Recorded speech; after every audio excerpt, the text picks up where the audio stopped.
नमस्कार, नातीप किचनमध्ये आपले स्वागत आहे। आज आपण बनवणार आहोत खमंग ढोकळा। खमंग ढोकळा सर्वांनाच आवडतो। स्पॉन्जी आणि मऊ ढोकळा खूप चविष्ट लागतो। घरी कोणी पाहुणे आले तर नाश्त्याच्या प्लेटला ढोकळा हे उत्तम ऑप्शन आहे। परंतु खूपदा ढोकळा ट्राय करूनही ढोकळा परफेक्ट बनत नाही, तो मऊ होत नाही। हो ना, चला तर बनवूया परफेक्ट ढोकळा, तोही स्टेप बाय स्टेप। नवनवीन रेसिपी पाहण्यासाठी नातीप किचन्सला सबस्क्राइब करा। स्टेप 1, इथे एका पातेल्यामध्ये मी 1 वाटी बेसन घेत आहे। बेसन प्युअर हरभरा डाळीचं असावं। तुम्ही इथे पाहू शकता मी 1 मोठी वाटी बेसन घेतलेले आहे। ढोकळा परफेक्ट बनण्यासाठी प्रमाण फार महत्त्वाचं आहे, परंतु हे प्रमाण तुम्ही ज्या भांड्यामध्ये ढोकळा करणार आहात त्या भांड्यामध्ये किती क्वांटिटी बसतील त्यावर डिपेंड आहे। ढोकळ्याचं भांडं छोटं आणि बॅटर जास्त झालं तर ढोकळ्याचा लगदा होतो किंवा ते उतू जाते, आणि जर कमी झालं तर ढोकळ्याच्या वड्या पतल्या होतात। इथे मी त्याच वाटीच्या प्रमाणात 1 वाटी रवा घेतला। जेवढे बेसन घेतले तेवढाच आपल्याला रवा घ्यायचा आहे। रवा हा बारीक रवा वापरायचा आहे, कारण आपण इन्स्टंट ढोकळा बनवणार आहोत। 1 चमचा मीठ घालते। मीठ हे चवीनुसार आपण वापरू शकतो। इथे मी 3 चम्मच साखर घालत आहे। साखरने ढोकळ्याची टेस्ट फार छान लागते, तुम्ही आवर्जून साखर घाला। आता इथे 1 चमचा लिंबूसत्व घालते। लिंबूसत्व ह्या प्रमाणाच्या मापाने 1च चम्मच घालायचं, जास्त घातलं तर ढोकळा फार आंबट होईल। यामध्ये पिवळ्या रंगाचा मी फूड कलर घालते। हा कलर घालणं ऑप्शनल आहे। हे सगळं मिक्स करून घेऊयात। ढोकळ्याचं जर प्रमाण योग्य घेतलं तर ढोकळा कधीच चुकत नाही, म्हणूनच प्रमाण घेताना ते मोजून मापून घ्या। आता हे आपण सगळं मिक्स करून घेऊयात। यामध्ये आपण थोडे थोडे करून पाणी घालून ते मिक्स करून घेणार आहोत। पाणी एकदाच घालायचं नाही, कारण आपल्याला हे बॅटर फार जाडसर किंवा पतले नकोय, त्यामुळे आपण थोडे थोडे करून पाणी घालून घेऊयात। हे आपल्याला व्यवस्थित मिक्स करून घ्यायचंय। बेसनाच्या सर्व गाठी आपल्याला फोडून घ्यायच्यात। व्यवस्थित हे मिक्स करत जायचं। जेवढं जास्त तुम्ही हे फेटताल तेवढं जास्त आपला ढोकळा छान बनतो, तो फुगतोही छान। यामध्ये मी अजून थोडं पाणी घालते। मी आधीच म्हटलंय की पाणी आपल्याला एकदाच घालायचं नाही। जर आपण एकदाच पाणी घातलं तर पाण्याचं प्रमाण हे चुकू शकतं, आणि इथे बॅटरचं प्रमाण जे आहे ते व्यवस्थित झालं पाहिजे। हे व्यवस्थित मिक्स करून घेऊ। चम्मच आपल्याला सतत फिरवत ठेवायचा आहे। जेवढं जास्त आपण हे बॅटर फेटत असतो तेवढा जास्त आपला ढोकळा फुगण्याचे चान्सेस वाढतात, म्हणून हे बॅटर आपण स्पीडमध्ये फेटत राहायचे। पाहू शकता इथे आपलं बॅटर फुलत आहे। या प्रकारे आपण जर सतत हे फिरवत राहिलं तर बॅटर व्यवस्थित फुलतं आणि आपला ढोकळाही छान होतो। यामध्ये आपण आता अजून थोडं पाणी घालूयात। पाणी थोडं थोडंच करून घालायचं, कारण आपल्याला ह्या बॅटरचं जे प्रमाण आहे ते आपल्याला योग्य प्रमाणात करायचंय। जास्त घट्टही नकोय आणि पातळही नकोय। इथे काही आपण 1 वाटीसाठी 1 ग्लास पाणी असं काही घेणार नाहीत। जसं आपल्याला पाहिजे त्याप्रमाणे आपण थोडं थोडं पाणी घेतोय। आता पाहू शकता तुम्ही जवळपास आपलं हे बॅटर तयार होत आलंय। या पद्धतीने हे पडलं पाहिजे। आपण जसं केकचं बॅटर काढतो त्याच पद्धतीने, फक्त केकच्या बॅटरपेक्षा जरास आपल्याला पातळ करायचंय। पाहू शकता तुम्ही इथे हे चमच्यातून असं पडलं पाहिजे। इथे आपलं योग्य प्रमाणात बॅटर झाले। जर तुमचंही असं चमच्यातून पडलं तर ते योग्य प्रमाणात आहे। स्टेप 2, इथे मी ढोकळा पात्रामध्ये पाणी गरम करायला ठेवले। कधीही कुकरमध्ये, ढोकळ्याच्या भांड्यात किंवा इडलीच्या भांड्यामध्ये असं लिंबू घालून घ्यायचं, जेणेकरून जरी पाणी आपलं कमी पडलं आणि ते आतल्या बाजूने काळं झालं तरी ते घासताना पटकन निघतं। आता यावर आपण झाकण ठेवूया। उकळी येईपर्यंत आपण झाकण ठेवायचं। इथे ज्या ढोकळ्याच्या भांड्याच्या प्लेट आहेत त्याला आपण तेल लावून घेऊयात। प्लेटला सर्व बाजूने तेल लावून घ्यायचंय। तेल लावल्याने काय होतं की आपण जे बॅटर टाकणार आहोत ते तळाला चिटकणार नाही।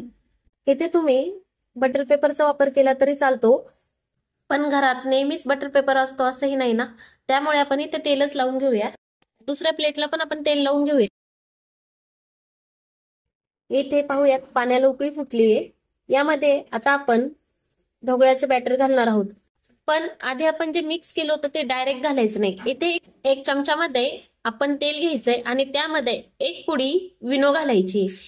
हे आपण ह्याच वेळेस करायचं ज्यावेळेस आपल्याला प्लेटमध्ये ढोकळ्याचं बॅटर लावायचं असतं। हे आधी करून ठेवायचं नाहीये, किंवा आपण आधी जे बॅटर काढलं होतं त्यामध्ये हे टाकायचं नाहीये।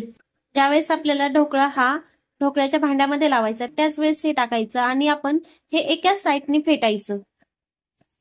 क्लॉकवाईज हे फेटायचंय, अँटी क्लॉकवाईज हे फेटायचं नाही, एकच साईडने फेटायचं। बघू शकता तुम्ही इथे फुगतंय। इनोमध्ये तेल घातल्याने हे जास्त फुगतं, त्यामुळे आपण इथे तेल घातलेलं आहे। आता आपण हे प्लेटमध्ये लावून घेऊयात। एक एक करून दोन्ही प्लेटमध्ये आपण हे लावून घेणार आहोत.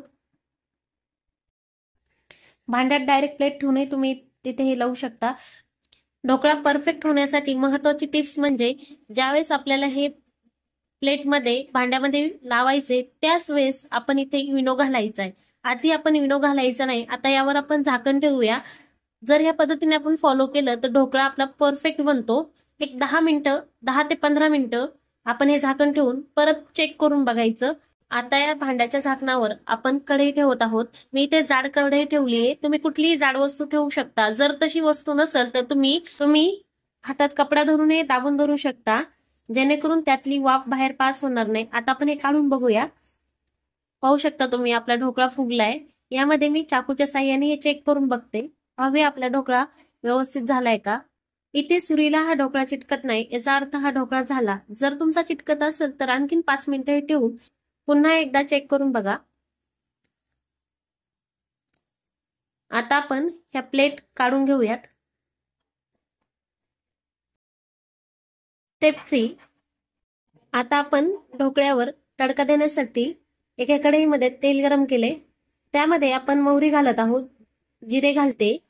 जिरे मोहरी तडतडली की त्यामध्ये बारीक चिरलेल्या हिरव्या मिरच्या घालून घेते. यामध्ये तुम्ही कढीपत्ता, हिंग असं आवडीप्रमाणे घालू शकता. यामध्ये साखर ऍड करत आहे. 2 चमचे मी इथे साखर वापरलेली आहे. थोडंसं मीठ घालायचं आहे. आपण ढोकळ्यात मीठ टाकलेलंच आहे, त्यामुळे इथे तुम्ही फक्त चिमूटभर मीठ घातलं तरी चालेल. आणि यामध्ये मी पाणी घालत आहे.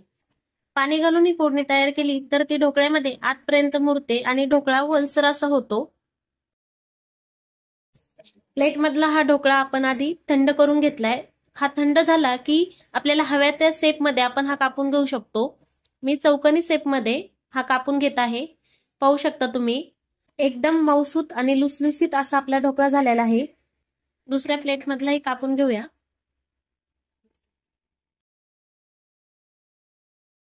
आपण जी फोडणी तयार केली होती ती या ढोकळ्यामध्ये आपण घालून घेऊयात. दोन्ही प्लेटमध्ये आपण ही फोडणी टाकून घेऊयात. ढोकळ्याची फोडणी ढोकळ्यामध्ये आतपर्यंत मुरते, मऊ आणि ओलसर होतो. तसंच फोडणीने ढोकळ्याची टेस्ट आणखीन वाढते. यावर मी इथे आता कोथिंबीर घालत आहे. कोथिंबीर आपण फोडणीमध्ये पण घालू शकतो. तसेच इथे ओलं खोबरं किसून पण आपण घालू शकतो. तुमच्या आवडीप्रमाणे तुम्ही घाला. इथे आपण बारीक शेव घालत आहोत. दोन्ही प्लेटवर आपण शेव टाकत आहोत. आपला मस्त ढोकळा तयार झालाय. स्टेप 4. पाहू शकता तुम्ही आपला ढोकळा खाण्यासाठी तयार आहे. ढोकळा व्यवस्थित स्पंजी झालाय. जाळीदार असा ढोकळा बनलेला आहे. या पद्धतीने तुम्ही हा ढोकळा करू शकता. आता आपण हा ढोकळा एका प्लेटमध्ये काढून घेऊयात. इथे आपण दही चटणी आणि टोमॅटो सॉस घेतलेला आहे. तसंच तुम्ही पुदिनाच्या चटणी सोबत किंवा ओल्या खोबऱ्याच्या चटणी सोबत हा ढोकळा खाऊ शकता. इथे आपला परफेक्ट ढोकळा रेडी आहे. तुम्ही ही रेसिपी नक्की करून पहा. धन्यवाद.